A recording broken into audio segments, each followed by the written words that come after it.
Okay, we have one more item on our agenda. And I'm wondering, Governor Adewale, because we put this on at your request, is this a time sensitive thing?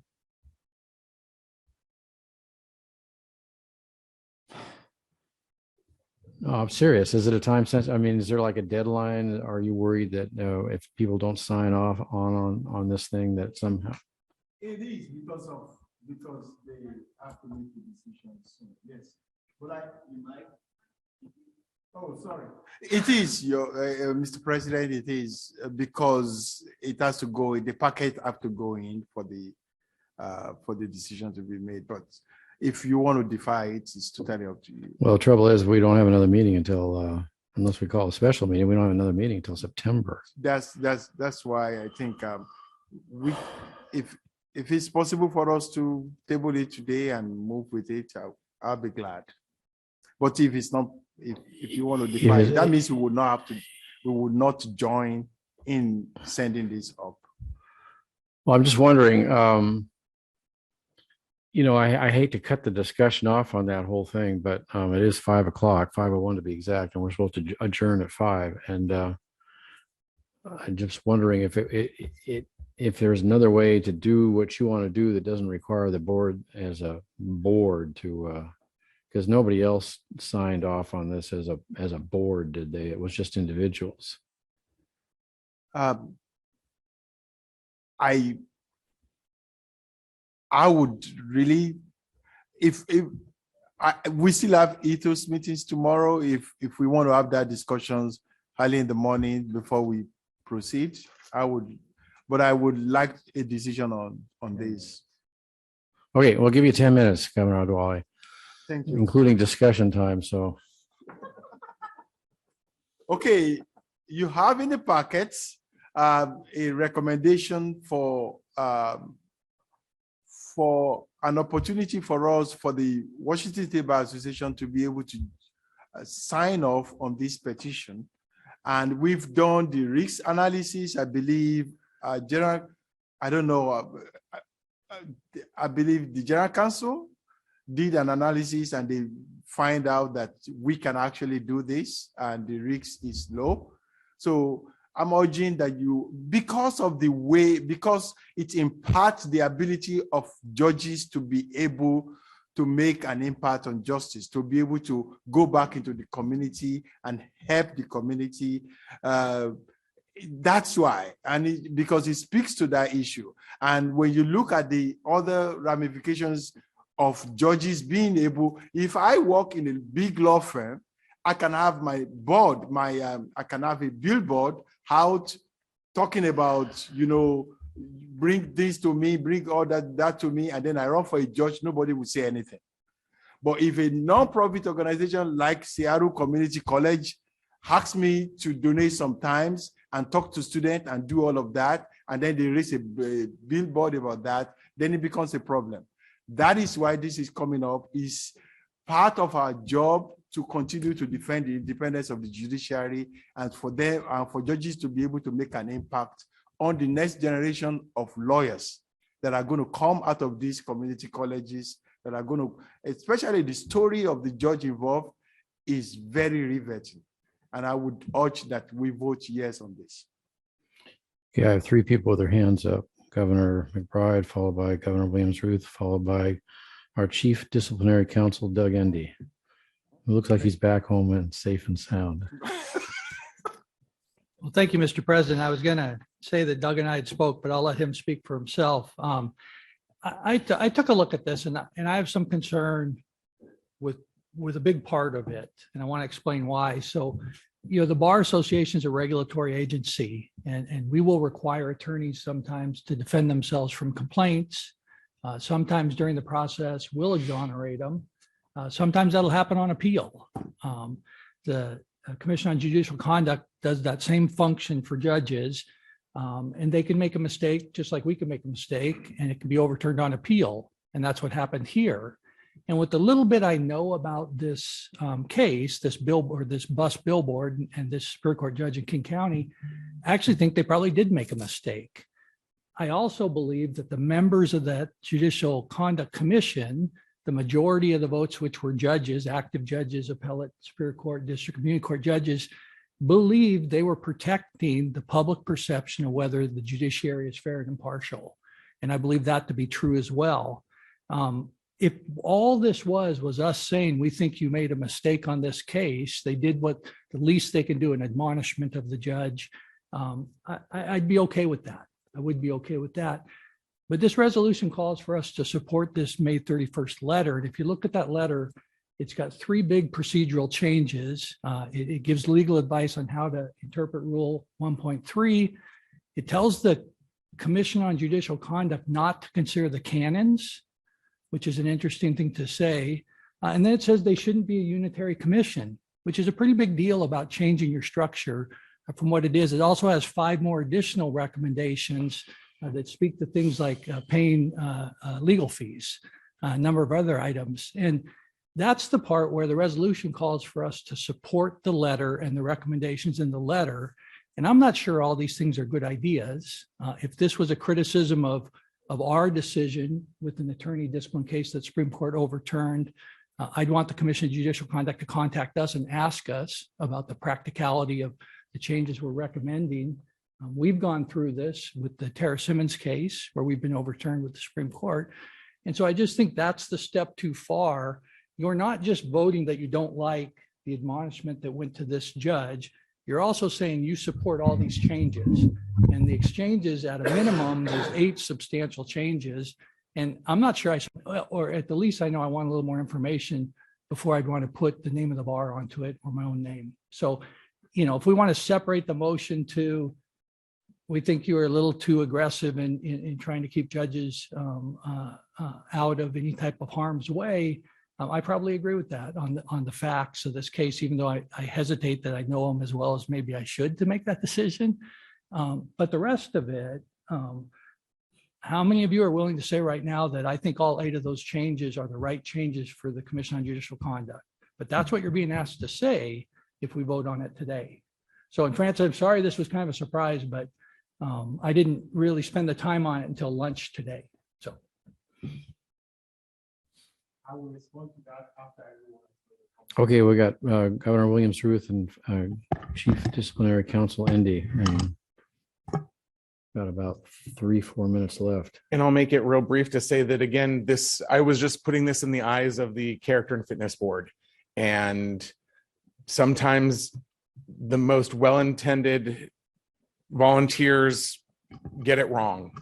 And I personally would sign the letter. I just don't know that it's in the best interest of the entire association for us to be coming at this because of the implication that the work that they were done, it isn't just that they were reversed on appeal by the court, but now we should go back and ascribe to why they made the decision in the first place.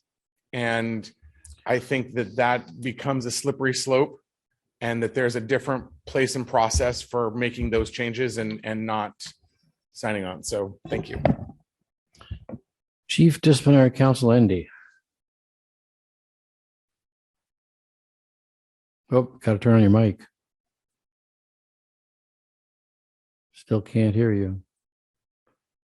How about you unplug your thing and just use the mic on your device?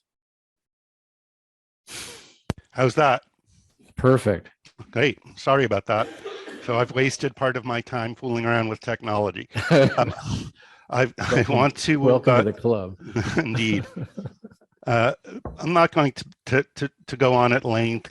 Governor McBride and Governor Williams Ruth put the issue well. I work in our regulatory function, and I am deeply troubled by the language of this resolution. I don't think the commission got it right here, but the system worked. The case was taken up on appeal, and the recommended sanctions were reversed. And I can assure you that although I don't know, I haven't talked to them about this, the members of the commission, staff, and volunteers are stung by a unanimous reversal. And I have no doubt they are reflecting on what went wrong that led to a unanimous reversal here. However, to go above and beyond letting the system work, to call them out in such a strident and accusatory fashion is not only unnecessary, but I think it's inappropriate for a sister regulatory agency to do. Not only because I wouldn't want to see the commission calling us out if one of our adjudicative processes led to a legal error, but also because this kind of call out behavior is going to chill the decision-making of the disciplinary council that work for the commission adjudicators, and you do not want to chill the free discretionary decision-making of prosecutors and judges. That is a really problematic path to walk. So I urge the governors not to vote in favor of this resolution. Well, first of all, I don't even know if we have a motion and a second on the floor yet. I kind of let the discussion get ahead of that game.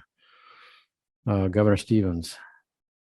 Yeah, Mr. Chair. Well, I guess I don't see a motion, but if there were a motion to support, I'd be voting no. I do not understand if the Supreme Court has made its ruling and reversed. It's like, so what else needs to be done? And, you know, I agree with Disciplinary Officer Inde. And I think that's the clarification I need to make, because Hold on. everybody is under the impression that there's not. Hold on just a second, if you, Governor Adwale. I don't think Governor Stevens is done yet. I wasn't done yet. So it seems to me strange in the extreme that after the Supreme Court has made its ruling, unanimously reversing, that more needs to be done. And I don't think we should be in the more needs to be done business. It's fine for individuals, et cetera, to opine, but I don't think we get into the, into the business of, yeah, let's pile on and say more and say more and say more after the Supreme Court has unanimously reversed. Governor Adwale. Thank you, Mr. President. With due respect to Chief Disciplinary Counsel, Doug Andy, the system does not work. The system fails the practitioners on this occasion, and it has failed the practitioners on many occasions. And like Governor McBride said, it failed also in Tara Simon's case. So when it fails, what do we do to correct the error? And the fact that in one single case that it was overturned does not mean that this type of charges and accusations will not come up again. This is meant to protect judges from this type of situation. And if you don't correct it, you are setting a precedent. You are making it appear as if, because why should we have not learned a lesson from Tara Simon's case? Why shouldn't we? Why shouldn't the CJC not learn from that case? Why should we come to this situation? The fact of the matter is nobody is perfect, and the only way that can be corrected is when you actually state outside of that case. This case is between parties. This is not setting the tone for what you expect our judges to do. Should our judges be asked to shut up and keep quiet and never ever invest in their communities, never do anything to help anyone, to lift a hand to help anyone? If that is the message you want to send, yeah, you said the system works, and then let's continue to perpetuate this. But if you really care about justice, if you really want to be champion of justice, then this is the kind of issues that you should be standing behind and said, okay, we do not want this type of issues to happen. It's not an indictment of them. It's a message that we do not want you to prosecute judges because they were doing things that we all want judges to do. And that is how this is coming. It's not an indictment. And we shouldn't take some of these things personally. It's like people take things personally. It's about correction. Transparency is all that we ask for. If we're going to do transparency, then we must be willing to have difficult conversation. This is a difficult conversation. This is not an easy thing. And the fact that we are sister disciplinary agencies, therefore we should protect them because they can do the same thing for us so that they can protect us. That doesn't sound like an institution that cares about transparency, that cares about rule of law. And I'm really surprised that we would like to cover things up. We expose it to the light of day and let everybody see what is wrong, what is right. Point of order, Mr. Chair. Point of order. Well, first of all, we don't have a motion or a second. So unless Well, somebody's the gonna point, make that a is mo- my point. Yeah. And I would ask for that to be called, and if not, this dies. Well, I have something to say. Does somebody have a motion? I wanted to say something. Can I be recognized or? Do you have a motion? I can't, you mean you're not recognizing anyone else? Point of order, saying- Mr. Chair. yeah, I I think we let- need I let to either the- have an action or this dies. Mr. President, you have let other people have a say. She has a right to have a say. All right. Well, I'd be happy to have her do that, but I'm going to close this meeting off. It was supposed to stop at 5 o'clock. We're at 5:16. Certainly, Just a and couple of minutes. Mr. President, I want to say one thing, and then I plan to make a motion. So that should keep everyone happy. I just want to say that I agree with Governor Adewale. Something wrong happened here. And what I find most troubling about what went wrong with the commission was that it actually related to a judge recognizing his community, recognizing his community obligations, and upholding, frankly, principles related to DEI. And for this, he was punished by the commission. I don't think we can sit by and let that happen. It's fine, great that the Supreme Court, unanimously overturned it.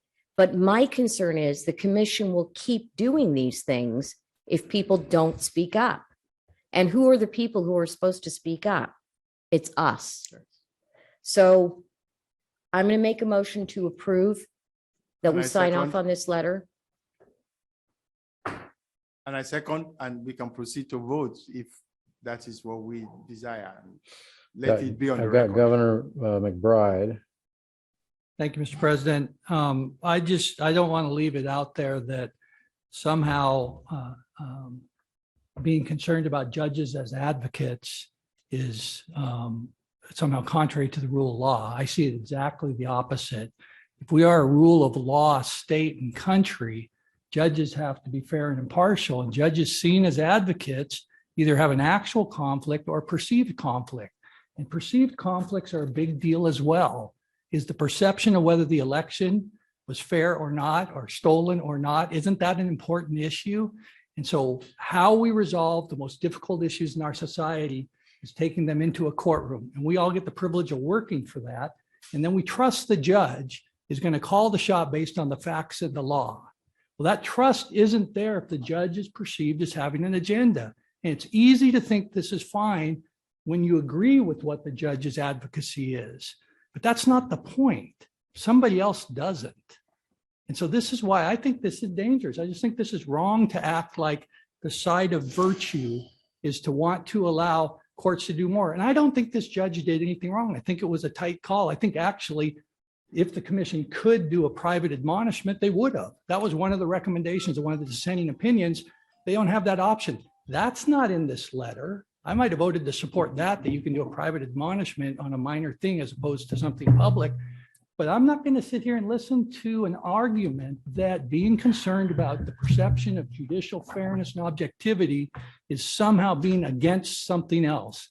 It's just about being for things being perceived and actually being fair. I'll be voting no, if you didn't know.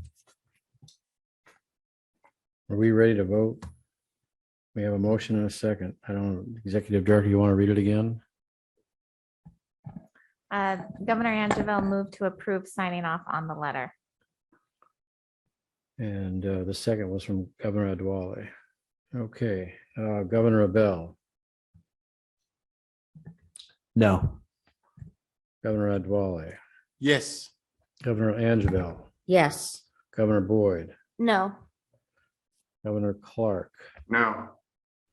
Governor Couch, Governor Dresden, No. Governor Higginson, Governor McBride, No. Governor Peterson, No. Governor Pertzer, Governor Sayani, Governor Stevens, No. Governor Williams Ruth, No.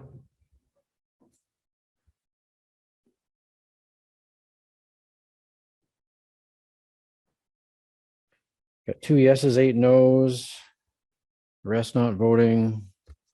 The motion does not pass. Right, folks, it's 5:21. We actually got through most everything on the agenda. Tomorrow breakfast is at 8 o'clock, I think in this room, right? Ms. Bynum? No, next door. Next door is breakfast next door. And then we're back in this room for our next ethos meeting. Have a good evening. See you tomorrow.